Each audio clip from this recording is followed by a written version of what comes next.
ചെമ്പനിപ്പൂ സീരിയലിന്റെ ഇനി വരാൻ വേണ്ടി പോകുന്ന ഒരു എപ്പിസോഡിന്റെ റിവ്യൂ വിശേഷമാണ് കേട്ടോ പറയുന്നത്. വീഡിയോയിലേക്ക് കടക്കുന്നതിന് മുമ്പായിട്ട് വീഡിയോ എല്ലാവരും ഒന്ന് ലൈക്ക് ചെയ്ത് കാണാൻ വേണ്ടി ശ്രമിക്കണേ. രേവതിക്ക് വലിയൊരു ഓർഡർ ആദ്യമായിട്ട് കിട്ടുവാണ് കേട്ടോ.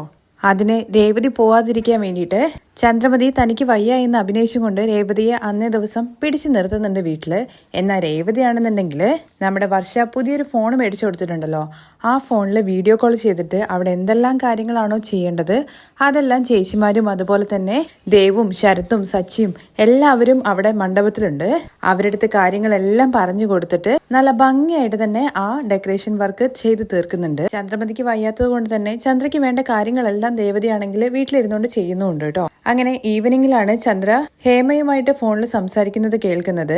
രേവതി പോകരുതെന്ന് വിചാരിച്ചിട്ട് താൻ ചെയ്ത കാര്യങ്ങളെ കുറിച്ചൊക്കെ ഫോണിൽ സംസാരിക്കുന്നത് നമ്മുടെ രേവതി അറിയുകയും അമ്മ തന്നെ മനഃപൂർവ്വം വീട്ടിൽ പിടിച്ചു നിർത്തുകയായിരുന്നു എന്നുള്ള സത്യം രേവതി മനസ്സിലാക്കുകയും ചെയ്യുന്നുണ്ട്. അതിന്റെ വിശേഷങ്ങൾ നമ്മൾ ഇന്നലത്തെ എപ്പിസോഡിൽ ഓൾറെഡി അപ്ലോഡ് ചെയ്തിട്ടുണ്ട്. കേൾക്കാത്തവർക്ക് വേണ്ടിയിട്ട് ലിങ്ക് ഞാൻ ഐക്കാർട്ടിലും അതുപോലെ പിൻ കമന്റായിട്ടും കൊടുത്തേക്കാവേ. ബാക്കി വിശേഷങ്ങൾ നോക്കാം. ഡെക്കറേഷന്റെ കാര്യങ്ങളെല്ലാം ചെയ്തു കഴിഞ്ഞതിന് ശേഷം നമ്മുടെ സച്ചി തിരികെ വീട്ടിലേക്ക് എത്തുവാണേ. വന്ന ഉടനെ തന്നെ എല്ലാവരെയും വിളിച്ചു കൂട്ടിക്കൊണ്ട് കയ്യിൽ ഒരു മാലയും പിടിച്ചിട്ട് അച്ഛൻ്റെ അടുത്ത് പറയുന്നുണ്ട്, അച്ഛാ ഞാനിത് രേവതിയുടെ കഴുത്തിൽ അണിയിക്കാൻ വേണ്ടി പോവാണ്. ആ സമയത്ത് എല്ലാവരുടെ ക്ലാപ്പ് ചെയ്യാൻ വേണ്ടിയിട്ട് പറയണോ എന്ന്. എന്തിനാണെന്ന് രവി കാര്യം അന്വേഷിക്കുന്നുണ്ടെങ്കിലും അച്ഛ ആദ്യം ഞാൻ പറഞ്ഞതുപോലെ ഒന്ന് ചെയ്യാൻ വേണ്ടി പറ, എന്നതിന് ശേഷം കാര്യം ഞാൻ പറയാന്ന് പറയാണേ. അങ്ങനെ സച്ചി രേവതിയുടെ കഴുത്തില് മാല അണിയിച്ചു കൊടുക്കുവാണ്. അതിനുശേഷം സച്ചിയും ശ്രീകാന്തും വർഷയും രവിയും ക്ലാപ്പ് ചെയ്യുന്നുണ്ട്. എന്നാൽ ക്ലാപ്പ് ചെയ്യാതെ നിൽക്കുന്ന സുധിയെയും അതുപോലെ തന്നെ ശ്രുതിയെയും ചന്ദ്രമതിയെയും കൊണ്ട് അച്ഛനെ കൊണ്ട് പറയിപ്പിച്ചിട്ട് നമ്മുടെ സച്ചി ക്ലാപ്പ് ചെയ്യിപ്പിക്കുകയാണ് കേട്ടോ ചെയ്യുന്നത്. ക്ലാപ്പ് ചെയ്യുന്നതിന് ഇടയ്ക്ക് വർഷയാണെന്നുണ്ടെങ്കിൽ രേവതി ചേച്ചി കൺഗ്രാചുലേഷൻസ് എന്ന് പറയുകയാണെ. ഇത് കേട്ട ശ്രുതിയാണെങ്കിൽ അതിന് കാര്യം എന്താന്നുള്ള കാര്യം അവര് പറഞ്ഞില്ലല്ലോ എന്ന്. എന്താണെന്നുണ്ടെങ്കിലും രേവതി ചേച്ചി എന്തോ ഒരു വലിയ കാര്യം സാധിച്ചിട്ടുണ്ട് എന്നുള്ള കാര്യം സച്ചേട്ടൻ പറഞ്ഞില്ലേ, അതുകൊണ്ട് നമ്മൾ അഭിനന്ദിച്ചല്ലേ പറ്റുള്ളൂ. തുടർന്ന് ശ്രീകാന്ത് പറയുന്നുണ്ട്, സച്ചേട്ട ഇതെല്ലാം കാണുമ്പോൾ വളരെയധികം സന്തോഷം തോന്നുന്നു, പക്ഷേ കാര്യം എന്താന്നുള്ള കാര്യം അറിയണമെങ്കിൽ ഞങ്ങൾക്കും നന്നായിട്ട് സന്തോഷിക്കാമല്ലോ. അതെ ശരിയാണ് സച്ചി, നീ കാര്യം എന്താന്ന് വെച്ചാ പറയടാ. അതാച്ചാ ഞാൻ പറയാൻ വേണ്ടി പോകുന്നത്, നമ്മുടെ രേവതിക്ക് വലിയൊരു ഓർഡർ കിട്ടിയെന്നുള്ള കാര്യം പറഞ്ഞിട്ടില്ലായിരുന്നോ? ആ ഓർഡർ അവള് മണ്ഡപത്തിലേക്ക് വരാതെ തന്നെ വീട്ടിലിരുന്നു കൊണ്ട് നല്ല രീതിയിൽ തന്നെ എല്ലാ ജോലിയും ചെയ്തു തീർത്തു എന്നുള്ള കാര്യം പറയാണേ. അത് കേട്ട ഉടനെ ചന്ദ്രയ്ക്കാണ് കേട്ടോ ഭയങ്കരമായിട്ട് ടെൻഷൻ ആവുന്നത്. ഇത് കേട്ട ഉടനെ തന്നെ സുധി പതിവ് പോലെ തന്നെ മണ്ടത്തരം ചോദിക്കുന്നുണ്ട് കേട്ടോ, നിന്റെ ഭാര്യ എന്താടാ മജീഷ്യൻ ആണോ? ഇവിടെ ഇരുന്നു കൊണ്ട് അവിടുത്തെ ജോലി എങ്ങനെ അവൾ കംപ്ലീറ്റ് ചെയ്യുന്നത്? എടാ അവൾ തന്ത്രശാലിയല്ല ബുദ്ധിശാലിയാണ്, ടെക്നോളജി എന്ന് പറയാണേ. ഓ ടെക്നോളജിയെ കുറിച്ചിട്ട് നീ എന്നെ പഠിപ്പിക്കുകയാണെന്നൊക്കെ ഒരു പുച്ഛഭാവത്തിൽ സുധി മറുപടിയും കൊടുക്കുന്നുണ്ട്. അതിനുശേഷം ശ്രീകാന്ത് ആണെന്നുണ്ടെങ്കിൽ എന്തുകൊണ്ടാണ് രേവതി ചേച്ചി മണ്ഡപത്തിൽ പോവാണ്ടിരുന്നത് എന്നുള്ള കാര്യത്തെക്കുറിച്ച് ചോദിക്കുമ്പോഴാണ് അമ്മയ്ക്ക് വയ്യാത്തത് കൊണ്ട് രേവതിക്ക് പോവാൻ വേണ്ടി പറ്റിയില്ല എന്നുള്ള കാര്യം അറിയിക്കുന്നത്. അപ്പോഴാണ് എല്ലാവരും ചന്ദ്രയ്ക്ക് ഇപ്പൊ എന്താ പറ്റിയെന്നുള്ള രീതിയിൽ ചന്ദ്ര ഇങ്ങനെ നോക്കുന്നത്. അല്ല ചന്ദ്രൻ നിനക്ക് എന്താ പറ്റിയെന്ന് രവി എടുത്ത് ചോദിക്കുമ്പോഴേക്കും അതച്ചാ ഇടയ്ക്കിടയ്ക്ക് അമ്മയ്ക്കൊരു കൈവേദന വരാറില്ലേ, അത് വന്നതാണ്. കേട്ടുടനെ ശ്രുതിയും അതുപോലെ എല്ലാവരും ചോദിക്കുന്നുണ്ട് കേട്ടോ, എന്തുകൊണ്ടാണ് ഞങ്ങളെ അറിയിക്കാണ്ടിരുന്നത്? ആന്റി എന്നെ വിളിക്കുമായിരുന്നെങ്കിൽ ഞാൻ ഹോസ്പിറ്റലിൽ കൂട്ടിക്കൊണ്ടുപോയിരുന്നല്ലോക്കെ ശ്രുതിയും പറയുന്നുണ്ട്. അതിന്റെ ആവശ്യമൊന്നുമില്ലല്ലോ. രേവതിയാണെങ്കിൽ കൂടെ നിന്നുകൊണ്ട് കിഴി അതുപോലെ തന്നെ ചൂട് പിടിച്ചു കൊടുത്തു, സോപ്പ് ഉണ്ടാക്കി കൊടുത്തു, ഭക്ഷണം എല്ലാം ഉണ്ടാക്കി കൊടുത്തിട്ട് അവള് നന്നായിട്ട് നോക്കിയെന്ന് പറയാണേ. അങ്ങനെ വീട്ടിലിരുന്ന രേവതി ചേച്ചി എങ്ങനെയാണ് മണ്ഡപത്തിന്റെ ഡെക്കറേഷൻ കാര്യങ്ങളെല്ലാം ചെയ്തതെന്നുള്ള കാര്യം വർഷ ചോദിക്കുന്നുണ്ട്. രേവതിയുടെ കയ്യില് ഫോൺ ഉണ്ടല്ലോ, ആ ഫോണിനകത്ത് വീഡിയോ കോൾ ചെയ്തിട്ട് ചേച്ചിമാരെടുത്തും ദേവുവിന്റെ അടുത്തും അവിടെയുള്ള എല്ലാവരുടെ അടുത്തും എന്തെല്ലാം കാര്യങ്ങളാണ് ചെയ്തു കൊടുക്കേണ്ടതെന്നുള്ള കാര്യം പറഞ്ഞിട്ട് അവള് പക്ക ആയിട്ട് ജോലിയെല്ലാം തീർത്തു. ഡെക്കറേഷൻ എല്ലാം വളരെ നന്നായിട്ടുണ്ടായിരുന്നു. ആള് വരാതെ തന്നെ ഫോണിലൂടെ കോൾ ചെയ്തുകൊണ്ട് ഇത്രയും കാര്യങ്ങളൊക്കെ ചെയ്തല്ലോ എന്ന് എല്ലാവരും ഭയങ്കര നല്ല അഭിപ്രായം പറഞ്ഞു. അച്ഛാ ഇത് വലിയൊരു കാര്യം തന്നെയല്ലേ എന്ന് ചോദിക്കുമ്പോ അതേടാ ഇത് വലിയൊരു കാര്യം തന്നെയാണ്, രേവതി അഭിനന്ദനങ്ങൾ അറിയിക്കുന്നുണ്ട്. അതിന് നന്ദി പറഞ്ഞുകൊണ്ട് അച്ഛാ ഞാനിതിൽ വലിയ കാര്യമൊന്നും ചെയ്തിട്ടില്ല, സച്ചേട്ടനും അതുപോലെ തന്നെ എന്റെ കൂടെ ജോലി ചെയ്യുന്ന ചേച്ചിമാരെല്ലാവരും കൂടിയാണ് കഷ്ടപ്പെട്ടത്. ഇവരെല്ലാരും ഇല്ലായിരുന്നെങ്കിൽ എനിക്കിതൊന്നും ചെയ്യാൻ വേണ്ടി പറ്റില്ലായിരുന്നു അച്ഛാ എന്ന് പറഞ്ഞു കേട്ട ഉടനെ നീ ഈ ഒരു തൊഴിലില് ഒരുപാട് മുന്നിലേക്ക് കയറി വരും. അതിനിടയ്ക്ക് സുധിയാണെന്നുണ്ടെങ്കിൽ അച്ഛാന്ന് വിളിച്ചും കൊണ്ട് ഇപ്പോഴത്തെ കാലത്ത് മൾട്ടി ടാസ്കിങ് ചെയ്യുന്നതൊന്നും അത്ര വലിയ കാര്യമില്ല എന്ന് പറയണേ. അതിനെ എതിർത്തുകൊണ്ട് തന്നെയാണ് കേട്ടോ വർഷ സംസാരിക്കുന്നത്. രേവതി ചേച്ചി ഇവിടെ ആന്റിയെ നോക്കിക്കൊണ്ട് ചേച്ചിയുടെ വർക്കും കംപ്ലീറ്റ് ചെയ്തു, അത് വലിയൊരു കാര്യം തന്നെയാണ്. അല്ലെങ്കിലും സുധിയേട്ടൻ മറ്റുള്ളവർ നല്ല കാര്യങ്ങൾ എന്തെങ്കിലും ചെയ്തു കഴിഞ്ഞു കഴിഞ്ഞാൽ അതിൽ എന്തെങ്കിലും ഒരു കുറ്റം കണ്ടെത്തുമല്ലോ എന്ന് ശ്രീകാന്തും. എടാ ശ്രീകാന്തേ, രേവതിയും ഒരു ബിസിനസ് വുമൺ ആയിട്ട് മുന്നേറി വരികയാണല്ലോ, അതിന്റെ വയറ്റരിച്ചിലാണ് അവന്. സുധിയെ കുറിച്ച് പറഞ്ഞത് കേൾക്കുമ്പോഴേക്കും ശ്രുതിയാണെങ്കിൽ സുധി കുറച്ചു നേരം ഒന്ന് മിണ്ടാതിരിക്കാൻ വേണ്ടിയിട്ട് പറയുന്നുണ്ട്. എന്തായാലും രേവതി രേവതിയുടെ ഈ ഒരു വിജയം ആഘോഷമാക്കി തന്നെ മാറ്റാൻ വേണ്ടിയിട്ട് സച്ചി ശ്രമിക്കുകയാണ് കേട്ടോ ചെയ്യുന്നത്. അതിന് വേണ്ടിയിട്ട് എന്താണ്, ഇറച്ചിയാണോ മീനാണോ എന്താ വേണ്ടതെന്ന് വെച്ച് കഴിഞ്ഞാൽ അത് പറയാൻ വേണ്ടിയിട്ട് പറയുന്നുണ്ട് കേട്ടോ. അപ്പോഴേക്കും രേവതിയാണെന്നുണ്ടെങ്കിൽ സച്ചേട്ടനൊന്ന് വന്നേ, ഒരു കാര്യം പറയാനുണ്ടെന്ന് പറഞ്ഞിട്ട് മാറ്റി നിർത്തി സംസാരിക്കുകയാണ് കേട്ടോ. സച്ചി വിചാരിക്കുന്നത് എന്തോ സ്പെഷ്യൽ ഉണ്ടാക്കാൻ വേണ്ടിയിട്ട് അവള് എന്റെ അടുത്ത് പറയാൻ വേണ്ടിയിട്ട് പോവുകയാണ്, ഞാനത് മേടിച്ചിട്ടൊക്കെ വരാമെന്ന് എല്ലാവരുടെ അടുത്തും പറഞ്ഞിട്ടാണ് അടുക്കളയിലേക്ക് പോകുന്നത്. എന്നാ നമ്മുടെ രേവതി പറയുന്നത് ആ കാര്യത്തെ കുറിച്ചല്ല കേട്ടോ. അമ്മയ്ക്ക് ഒരു കുഴപ്പം ഉണ്ടായിരുന്നില്ല എന്നും, അത് മാത്രമല്ല ഹേമയുമായി ചേർന്നിട്ട് അമ്മ കളിച്ച ഒരു നാടകമായിരുന്നു എന്നെ ഈ ഒരു ഡെക്കറേഷൻ പണിക്ക് പോവാതിരിക്കാൻ വേണ്ടിയിട്ട് വീട്ടിൽ പിടിച്ചു നിർത്തുക എന്നുള്ളത്. അതിന് വേണ്ടിയിട്ട് കളിച്ച കളിയായിരുന്നു ഇത് എന്നുള്ള കാര്യത്തെ കുറിച്ച് സച്ചിയുടെ അടുത്ത് പറയാൻ വേണ്ടിയിട്ടാണ് കേട്ടോ രേവതി വിളിച്ചത്. സച്ചിയേട്ടാ, ഒരു മനുഷ്യൻ ഏത് രീതിയിലാണ് മാറുക എന്നുള്ള കാര്യം നമുക്ക് എപ്പോഴാന്ന് കാര്യം മനസ്സിലാക്കാൻ വേണ്ടി പറ്റില്ല എന്ന് പറയുമ്പോ അതെന്ന് രേവതി നീ അങ്ങനെ പറഞ്ഞത്? അല്ല, നിങ്ങളുടെ അമ്മയ്ക്ക് കൈവേദന എന്നുള്ള കാര്യം പറഞ്ഞില്ലേ, അത് നീ എന്തായാലും രേവതി മാറ്റിയില്ലേ? അത് മാറ്റാൻ വേണ്ടിയിട്ട് അങ്ങനെ നിങ്ങളുടെ അമ്മയ്ക്ക് എന്തെങ്കിലും ഒരു വേദന ഉണ്ടെങ്കിലല്ലേ നീ എന്താ രേവതി പറഞ്ഞു വരുന്നതെന്ന് ചോദിക്കാൻ കേട്ടോ. അമ്മയ്ക്ക് ശരീരത്തിന് ഒരു കുഴപ്പം ഉണ്ടായിരുന്നില്ല, അമ്മ അഭിനയിച്ചതായിരുന്നു. ഞാന് മണ്ഡപത്തിൽ പോവാതിരിക്കാൻ വേണ്ടിയിട്ട് അമ്മ അഭിനയിച്ചതാണ്. അങ്ങനെ നിന്നെ തടഞ്ഞു നിർത്തിയിട്ട് അമ്മയ്ക്ക് എന്ത് ലാഭം കിട്ടാനായെന്ന് സച്ചി ചോദിക്കുന്ന സമയത്ത് അമ്മയ്ക്ക് പ്രത്യേകിച്ച് ലാഭമൊന്നുമില്ല, പക്ഷെ ഹേമയ്ക്ക് എന്നെ തടഞ്ഞു നിർത്തി കഴിഞ്ഞ് കഴിഞ്ഞാൽ ലാഭം കിട്ടുമല്ലോ. അമ്മയ്ക്ക് ആ ഹേമയെ എങ്ങനെയോ അറിയാം, അവളാണ് അമ്മയെ വിളിച്ചിട്ട് ഞാൻ പോവാതിരിക്കാൻ വേണ്ടിയിട്ട് അമ്മയുടെ അടുത്ത് അഭിനയിക്കാൻ വേണ്ടിയിട്ട് പറഞ്ഞത്. അതിനു വേണ്ടിയിട്ടാണ് അമ്മ ഈ കാര്യങ്ങളെല്ലാം ചെയ്തത്. നീയെല്ലാം സത്യം തന്നെയാണോ പറയുന്നതെന്ന് ചോദിക്കുമ്പോ അതെ സച്ചിയേട്ടാ, ഞാൻ കേട്ടതാണ് അമ്മ ഫോണിൽ സംസാരിക്കുന്നത്. രേവതിയെ പോവാതെ തടുത്തു ഹേമ എന്നുള്ള കാര്യം ഫോണിൽ സംസാരിക്കുന്നത് ഞാൻ കേട്ടതാണ്. അമ്മ തന്നെ ഇങ്ങനെ ചെയ്തല്ലോ എന്നുള്ളൊരു ഷോക്കായിരുന്നു എനിക്ക് ആദ്യം കേട്ടപ്പോ. ഓ, അപ്പൊ അതിന് വേണ്ടിയിട്ടാണല്ലേ ഈ പണിയെല്ലാം ചെയ്തത്. അല്ലെങ്കിലും ഞാൻ വിചാരിച്ചു അമ്മയ്ക്ക് വയ്യാണ്ടായി കഴിഞ്ഞ് കഴിഞ്ഞാൽ ഒരിക്കലും നിന്റെ അടുത്ത് നോക്കാൻ വേണ്ടിയിട്ട് പറയില്ലല്ലോ, ഇങ്ങനത്തെ കളി കളിച്ചതാണല്ലേ. ഇപ്പൊ ഞാൻ ശരിയാക്കി തരാം, രേവതി നീ വാ എന്ന് പറഞ്ഞിട്ട് സച്ചി വിളിക്കുന്നുണ്ട്. വേണ്ട സച്ചിയേട്ടാ, സച്ചിയേട്ടൻ അറിഞ്ഞിരിക്കാൻ വേണ്ടി മാത്രം ഞാൻ പറഞ്ഞതാണ്, ഇനി നിങ്ങൾ പോയി ചോദിക്കാനൊന്നും നിൽക്കണ്ട. ഈ കാര്യങ്ങളൊന്നും അങ്ങനെ വെച്ച് നിൽക്കാൻ വേണ്ടി പറ്റില്ല. രേവതി നീ വാ എന്ന് പറഞ്ഞിട്ട് സച്ചി കൂട്ടിക്കൊണ്ട് അങ്ങ് പോവാണേ. തിരിച്ചു വരുന്ന സ്റ്റൈല് കാണുമ്പോഴേക്കും എന്താ നിന്റെ ഭാര്യ ഇനിയിപ്പോ വേറെന്തെങ്കിലും കാര്യം ചെയ്തോ എന്നുള്ള കാര്യം ചോദിക്കുന്നുണ്ട്. രേവതിയല്ല ചെയ്തിരിക്കുന്നത്, അതിനേക്കാളും വലിയൊരാളാണ്, ഭയങ്കര അഭിനേത്രിയാണ്. സച്ചി പറയുന്ന സ്റ്റൈലൊക്കെ കേൾക്കുമ്പോഴേക്കും നമ്മുടെ ചന്ദ്രയ്ക്കാണെങ്കിൽ ചെറിയൊരു സംശയം തോന്നുന്നുണ്ടേ. പക്ഷെ സച്ചി പറയുന്ന കാര്യങ്ങളൊന്നും രവിക്ക് അങ്ങനെ മനസ്സിലാവുന്നില്ല. നീ കാര്യങ്ങൾ മനസ്സിലാവുന്ന രീതിയിൽ പറയടാ. അച്ഛാ, അമ്മയ്ക്ക് കൈവേദനയാണെന്നുള്ള കാര്യം പറഞ്ഞില്ലേ, അത് എന്തുകൊണ്ട് വന്ന വേദനയാണെന്നുള്ള കാര്യം എനിക്ക് മനസ്സിലായി. അതെങ്ങനെയാടാ വന്നതെന്ന് രവി ചോദിക്കുന്നുണ്ടേ. അച്ഛാ, അമ്മയ്ക്ക് രേവതിയെ ഇഷ്ടമല്ലല്ലോ, അതുകൊണ്ട് വന്നതാണ്. സച്ചിയേട്ടൻ എന്തൊക്കെയാ ഈ പറയുന്നതെന്ന് ശ്രീകാന്ത് ചോദിക്കുന്നുണ്ടേ. അതേ ശ്രീകാന്തെ, അമ്മയ്ക്ക് കൈവേദന ഒന്നും ഉണ്ടായിരുന്നില്ല, എല്ലാം അഭിനയായിരുന്നു.